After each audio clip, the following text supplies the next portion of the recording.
তো দিনটা ছিল নীলষষ্ঠী, তাই সবকিছু রেডি করে শিবের মাথায় জল ঢালার জন্য আমি আর আমার বোন তৈরি হয়ে গেছিলাম। আমাকে এবং আমার বোনকে কেমন লাগছে তোমরা জানিও। তো সুন্দর করে সাজুগুজু করে রেডি হয়ে চলে গেছিলাম জল ঢালতে, কিন্তু গিয়ে দেখি এত লম্বা ভিড়। 2 ঘন্টা ধরে লাইন দেওয়ার পর অবশেষে মন্দিরের দেখাটুকু পেলাম, কিন্তু মন্দিরের ভেতরে ঢোকার জন্য তবুও লাইনে দাঁড়িয়ে থাকতে হলো আমাদের আধ ঘন্টার উপরে। বহু দূর থেকে বিভিন্ন জায়গা থেকে মানুষজন আসেন এখানে বাবার দর্শন পেতে।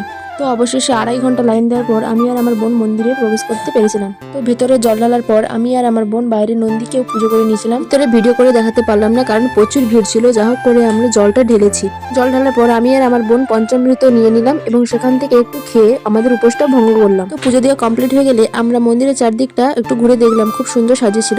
তো তারপর জিনিসপত্র কেনাকাটা করে বাড়ির দিকে রওনা দিলাম।